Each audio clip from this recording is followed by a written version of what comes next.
capítulo 63, en donde habla sobre los principios generales de la función gastrointestinal respecto a motilidad, al control nervioso y a la circulación sanguínea. El aparato digestivo proporciona a nuestro cuerpo un aporte continuo de agua, de electrolitos, de vitaminas y nutrientes, entre otros.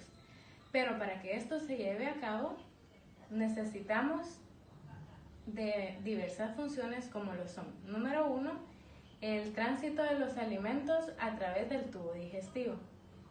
2. Lo que es la secreción de los jugos digestivos y la digestión de los alimentos. La absorción de los productos digeridos, el agua, las vitaminas y los electrolitos. La circulación de la sangre por las vísceras gastrointestinales para transportar las sustancias absorbidas. El control de todas estas funciones por los sistemas locales, nerviosos y hormonales. Los dejo con mi compañera. El aparato digestivo se adapta a funciones específicas. Algunas solo se adaptan al paso de los alimentos, como sería el caso del esófago, mientras que otros se adaptan al almacenamiento, el caso del estómago, y otros a la digestión y a la absorción. Eso sería en el caso del intestino delgado. Cuando nosotros comemos un alimento, este ingresa por la boca.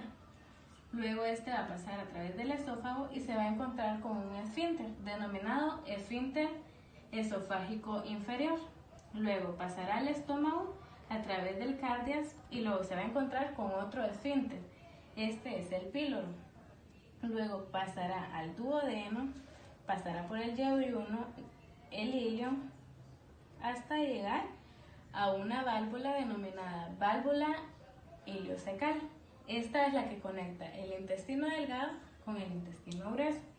Luego su proceso llevará al colon ascendente, colon transverso, el colon descendente, para llegar finalmente al ano y ahí será excretado.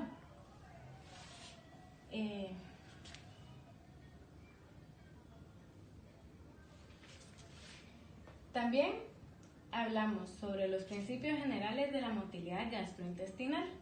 Para hablar de esto, mencionaremos la anatomía fisiológica estrictamente de la pared gastrointestinal. Sabemos que las capas de la pared gastrointestinal son: número 1, la serosa, capa muscular lisa longitudinal, capa muscular lisa circular, submucosa y mucosa. Al hablar de la mucosa, sabemos que en su zona más profunda existen haces de fibrillas musculares lisas. Estas son las denominadas muscularis mucosae. Para examinar y estudiar de una mejor manera las capas de la pared intestinal, vamos a hacer un corte transversal en un intestino para poder apreciar mejor cada una de las capas. En la figura 63.2 de nuestro libro tenemos un corte transversal del intestino. En esta, como habíamos mencionado, de la forma de afuera hacia adentro, tenemos la capa más externa, sería la serosa, el músculo longitudinal, músculo circular, submucosa, la muscularis mucosae propia de la mucosa, el revestimiento epitelial, glándula mucosa, el plexo nervioso del mientérico, el plexo nervioso de Meissner, la glándula submucosa y por último el mesenterio.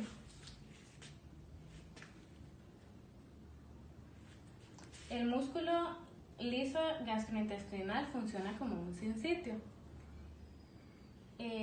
Cada fibra del músculo liso mide aproximadamente de 200 a 500 micrómetros de longitud, mientras que de diámetro este mide de 2 a 10 micrómetros. También sabemos que cada una de ellas forma unos haces que están conformados hasta por 1000 fibrillas del músculo. También podemos mencionar de la capa muscular longitudinal y la capa muscular circular que en esta los haces se van a encontrar en forma longitudinal con el tubo digestivo, mientras que en la capa muscular circular estos haces van a estar rodeando el tubo digestivo. Al seguir hablando del haz, Sabemos que las fibrillas musculares están conectadas eléctricamente mediante una gran cantidad de uniones intercelulares en hendidura. Estas así permiten el paso de iones de una célula a otra.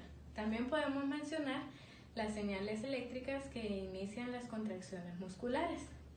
Estas suceden de una manera rápida, pero suceden más rápido cuando es en sentido longitudinal que en sentido lateral. Siguiendo, al hablar de la actividad eléctrica del músculo liso gastrointestinal, sabemos que el músculo liso gastrointestinal se excita por medio de una corriente eléctrica casi continua que atraviesa la membrana de las fibrillas musculares. Esta actividad posee dos tipos básicos de ondas eléctricas, que son las ondas lentas y las espigas. Las ondas lentas, cabe mencionar que en las contracciones gastrointestinales son rítmicas y este ritmo está determinado por la frecuencia de las ondas lentas. También es importante mencionar que las ondas lentas no son un potencial de acción, sino son un movimiento lento y ondulado del potencial, pero en reposo. El origen de estas ondas lentas no se conoce, pero podría ser por la interacción entre las células de las fibrillas musculares con unas células intersticiales especiales denominadas células de Cajal, células intersticiales de Cajal, que estas funcionarían como un marcapaso para las fibrillas musculares lisas. Al hablar de las espigas, también podemos decir que estas sí son un potencial de acción.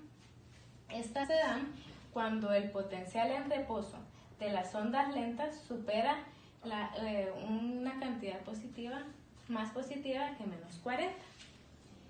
También cabe mencionar que el estado de reposo del músculo liso gastrointestinal suele ser entre menos 50 y menos 60 en este rango. Estas espigas suelen aparecer cuando esta cantidad de menos 40 aumenta. Entonces, entre más suba el número de las ondas lentas, mayor va a ser la frecuencia en que aparezcan las espigas. Muchas gracias. Siguiendo con la exposición, yo les voy a hablar acerca de lo que son los cambios de voltaje del potencial de membrana en reposo. Dice que en cambios normales el potencial de membrana se mantiene en un nivel de menos 56 milivoltios. Cuando el potencial se hace menos negativo, ocurre lo que es la despolarización. Y esto hace que la fibra muscular tenga más facilidad excitable. Y en lo que es la hiperpolarización, sucede que el potencial se hace más negativo y hace que la fibra muscular sea menos excitable. Ahora, los que son los factores de despolarización, podemos encontrar lo que es la distensión del músculo, la estimulación con acetilcolina y la estimulación por hormonas gastrointestinales específicas. Algunos factores que aumentan la negatividad del potencial de membrana están como el efecto de la noradrenalina en el músculo y también la estimulación de los nervios simpáticos, que hacen que también liberen noradrenalina en sus terminaciones. Los iones calcio que provocan contracción en el músculo, dice que estos utilizan el mecanismo de control de la calmodulina. Estos a su vez activan a los filamentos de miosina y a su vez generan fuerzas de atracción con los filamentos de actina, los cuales conducen a una contracción muscular. También está lo que es la contracción tónica del músculo liso, que dice que esta a veces obedece a potenciales en espigas repetitivos y continuos, también a la acción de hormonas y algunos otros factores que pueden inducir a una despolarización parcial, y lo que es la entrada continua de iones calcio por vías no asociadas. De lo que es el sistema nervioso entérico, vamos a hablar de lo que es el control nervioso de la función gastrointestinal, diciendo que el tubo digestivo tiene un sistema nervioso que va desde la pared del esófago hasta el ano. Vamos a decirte que también el sistema nervioso está formado por dos plexos, los cuales son uno que es externo, que está unido a los músculos longitudinales y circulares, llamados plexo mientérico o de Auspeck, y el plexo interno, que es el plexo submucoso o de Meissner. El plexo mientérico dice que rige los movimientos gastrointestinales y el plexo submucoso funcionalmente rige lo que es la secreción local y las demás funciones. También podemos observar lo que son las fibras simpáticas y parasimpáticas, que están interconectadas con los dos plexos mucosos y submucosos y mientéricos. También se observan las terminaciones nerviosas que van desde el epitelio y que envían fibras aferentes hacia lo que son los dos plexos y también que van hacia los ganglios prevertebrales, que también viajan hacia la médula espinal y también por medio del nervio vago llegan también al tronco del encéfalo. Los nervios sensitivos lo que hacen es conducir reflejos desde el tubo digestivo hacia los ganglios y viceversa. Los ganglios también regresan reflejos hacia el tubo digestivo. Ahora vamos a hablar algunas de lo que son las diferencias entre los plexos mientérico y el submucoso. En el mientérico se dice que está formado por cadenas lineales de neuronas interconectadas, que las podemos observar en la anterior imagen, que aquí se pueden ver, que están interconectadas entre sí. También dice que no es enteramente excitador, sino que también tiene neuronas inhibidoras, las cuales tienen transmisores inhibidores, como por ejemplo el polipéptido intestinal vasoactivo, el cual manda algunas señales inhibidoras que relajan algunos esfínteres que tienen como función el paso de alimentos de un segmento a otro, como por ejemplo el esfínter pilórico, que hace que los alimentos del estómago pasen al duodeno, y el esfínter de la válvula ileocecal, que hace que pasen ya los alimentos del intestino delgado al ciego.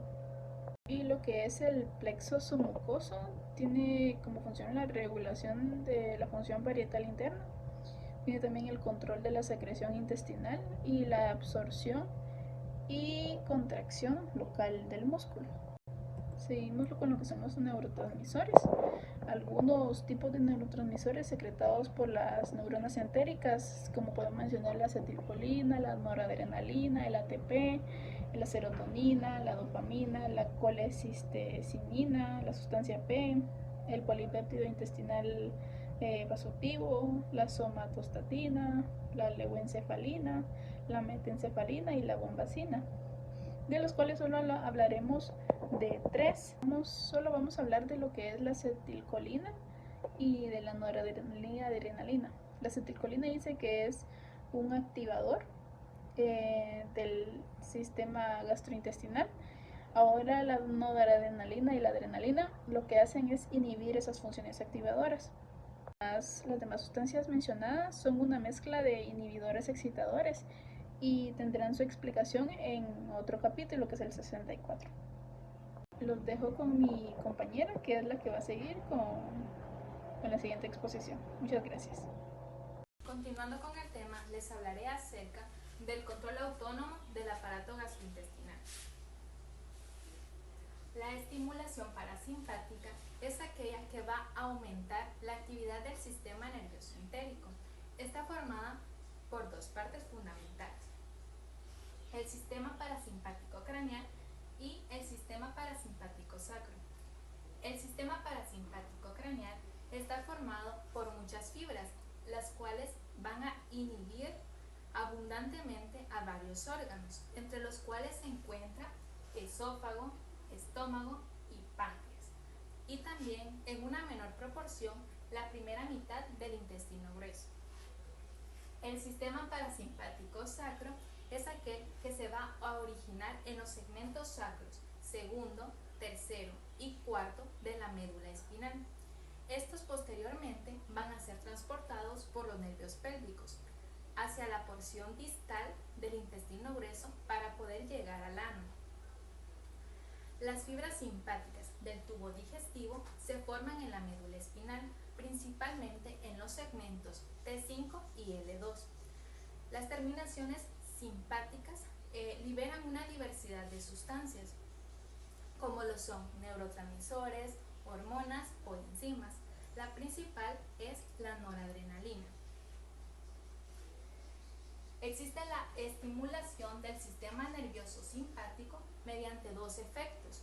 Lo primero es mediante un discreto efecto de la noradrenalina secretada sobre el músculo liso intestinal, y la segunda es mediante el efecto inhibidor más potente de la noradrenalina sobre las neuronas de todo el sistema nervioso entérico.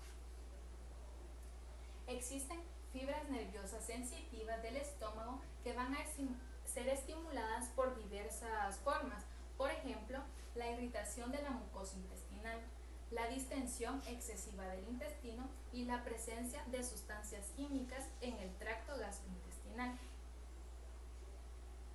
Existen tres tipos de reflejos gastrointestinales. El primero de ellos es aquel que está integrado por completo dentro del sistema nervioso de la pared abdominal. Este posee tres funciones básicas. La primera es controlar la secreción digestiva.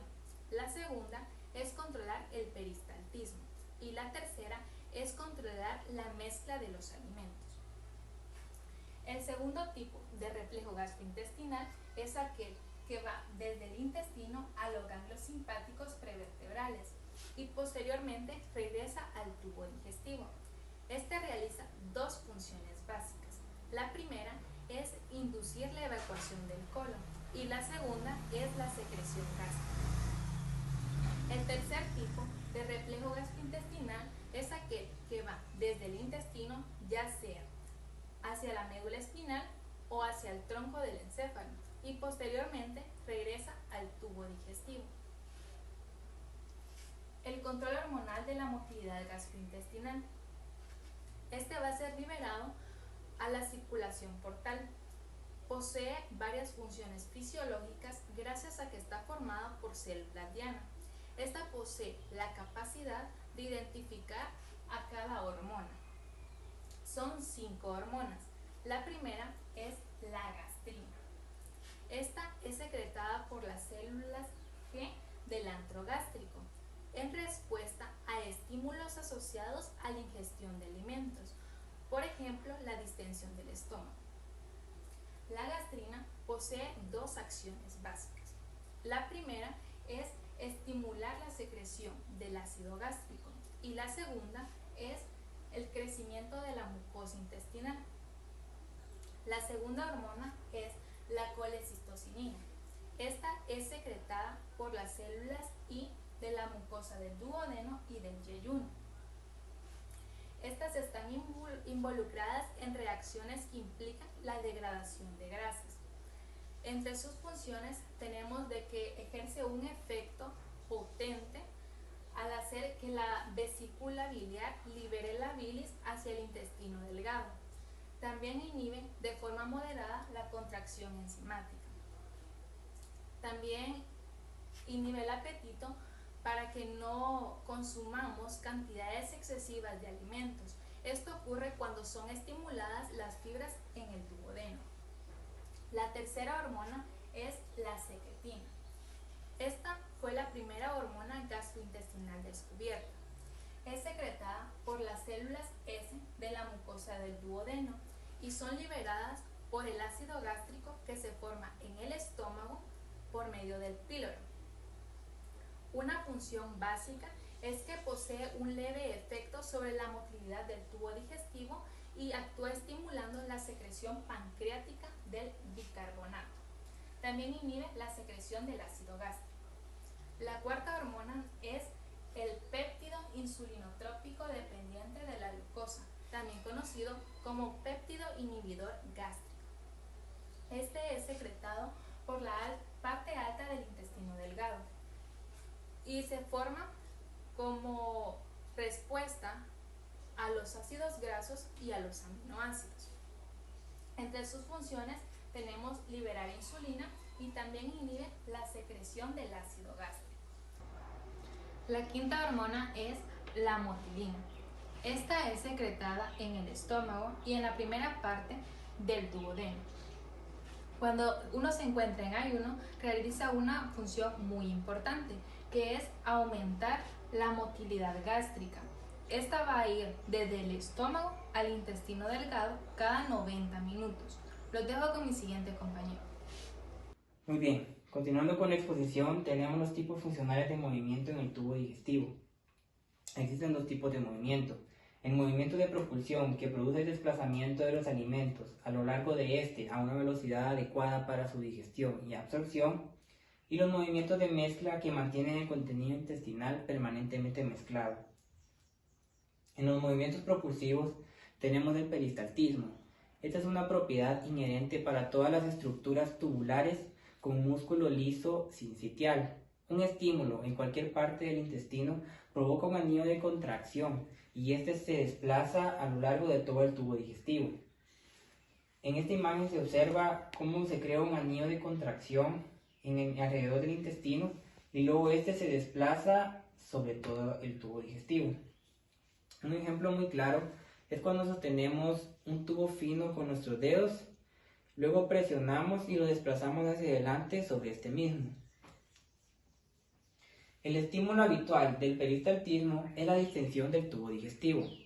Así, cuando una gran cantidad de alimentos se concentra en un punto del tubo digestivo, la distensión de las paredes a este nivel estimula el sistema nervioso esplénico para que se contraigan las paredes gastrointestinales, que se encuentran a 2 o 3 centímetros por encima de este, haciendo que se cree un anillo de contracción y produciendo el movimiento de peristaltismo. Otro estímulo es la irritación química o física del revestimiento epitelial intestinal, al igual que las señales nerviosas parasimpáticas intensas que llegan al tubo digestivo e inducen un fuerte peristaltismo. Función del plexo mientérico en el peristaltismo. En las porciones del tubo digestivo donde hay ausencia congénita de plexo mientérico, hay un peristaltismo débil o nulo. Por tanto, para un peristaltismo eficaz se precisa de un plexo mientérico activo. Las ondas peristálticas se mueven hacia el ano con la relajación receptora hacia abajo, ley del intestino. El peristaltismo podría dirigirse en cualquier sentido, desde el punto estimulado por el de la dirección oral suele apagarse enseguida, mientras que el peristaltismo en dirección anal continúa hasta distancias considerables. Esto muy probablemente se deba por la polarización del propio plexo mientérico en dirección anal. ¿Qué quiere decir con esto?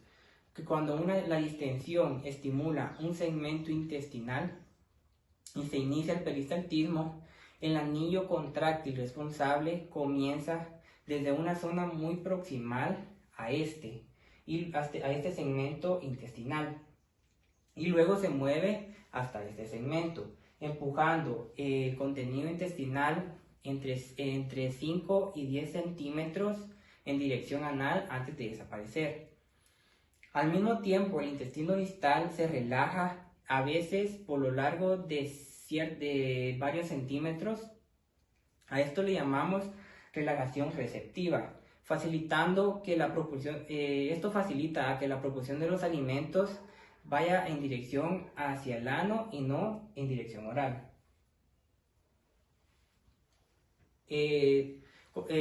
Explicando una parte anterior, cuando el plexo mientérico, cuando hay ausencia del plexo mientérico en esta zona, este proceso complejo se desvanece.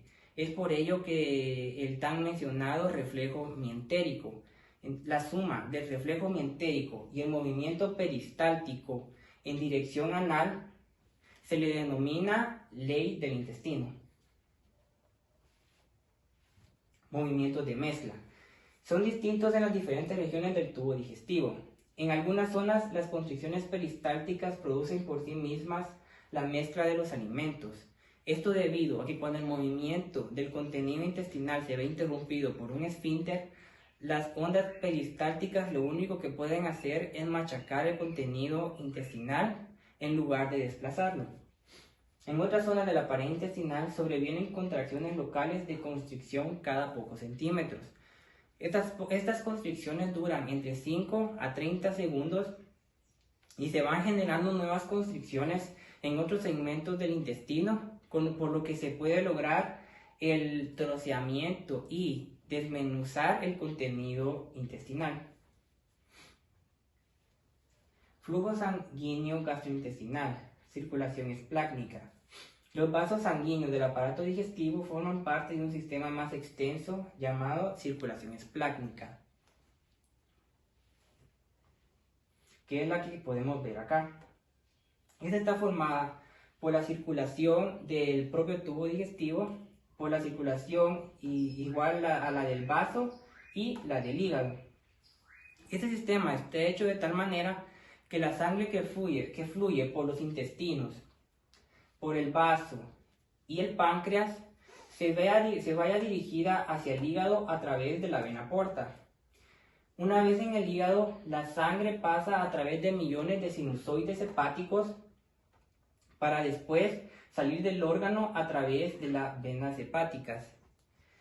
Este sistema circulatorio secundario que se encuentra que atraviesa el hígado es muy importante para que las células reticuloendoteliales que se encuentran en el revestimiento de los sinusoides hepáticos eliminen bacterias y partículas que entren en la circulación general a partir del tubo digestivo, impidiendo así que puedan entrar microorganismos potencialmente peligrosos para el resto del cuerpo.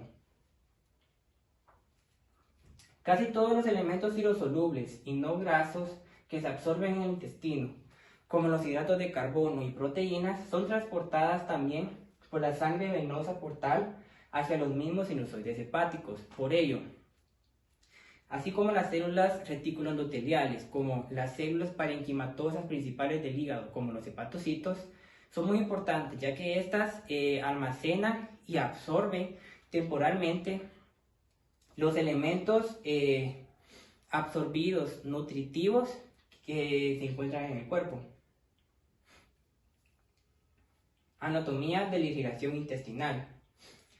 La irrigación de la arteria mesentérica superior e inferior, esas son las que irrigan en las paredes del intestino delgado y grueso a través de la circulación arterial arciforme.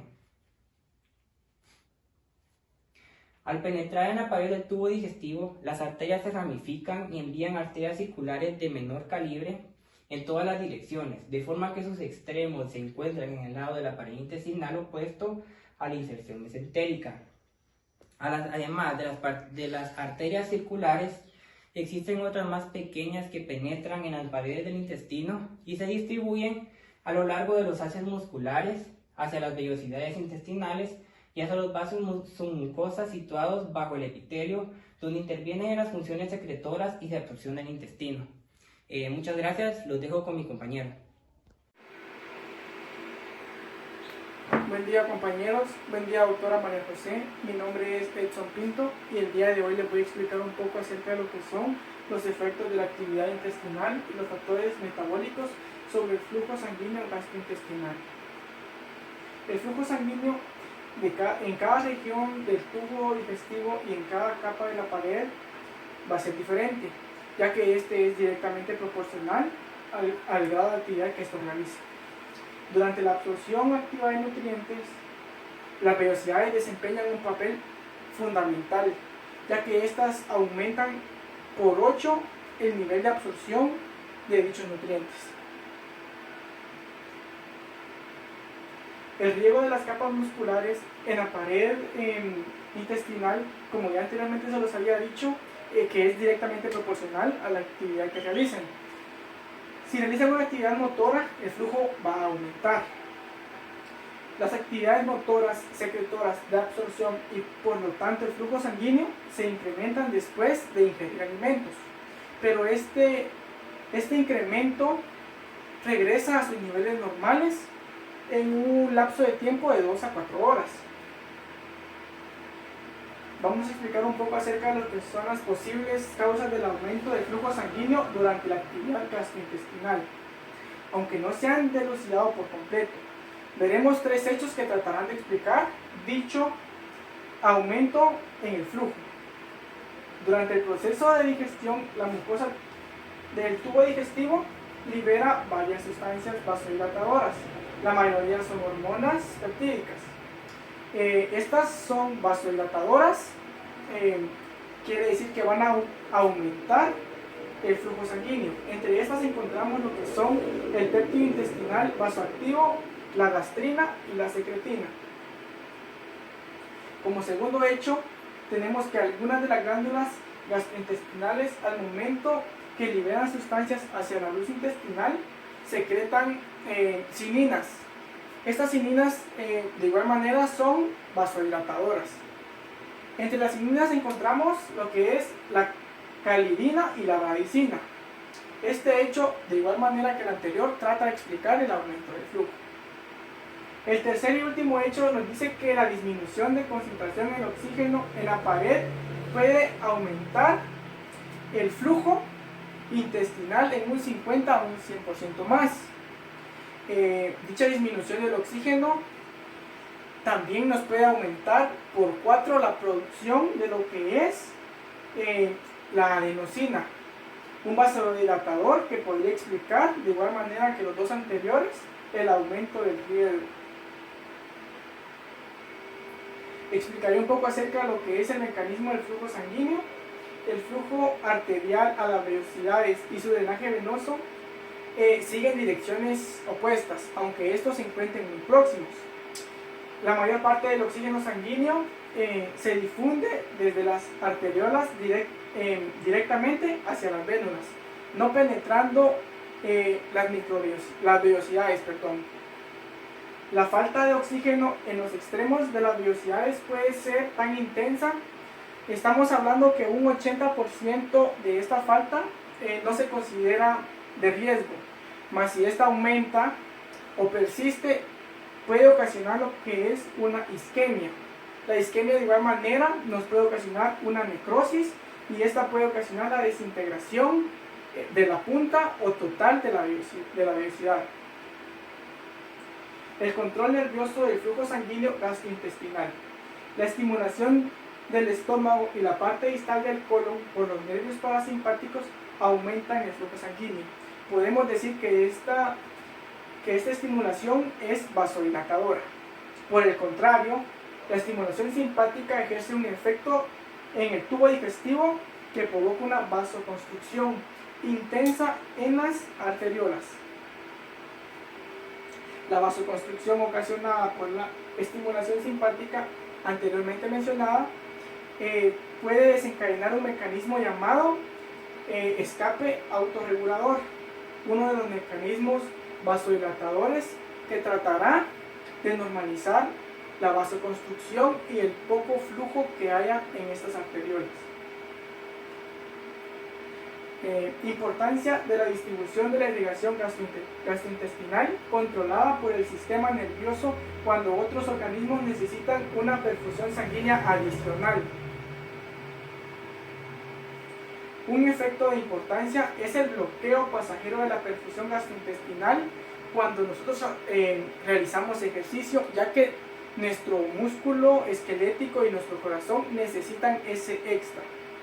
En el shock circulatorio, la estimulación simpática puede reducir la circulación esplénica, redirigir este flujo a los tejidos vitales como lo es al cerebro. En personas con shocks hemorrágicos, que haya una pérdida de volumen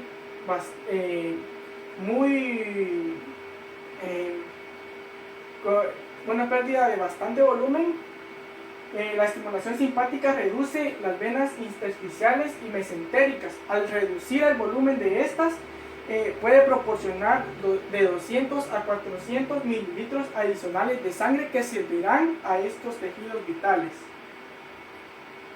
Muchas gracias.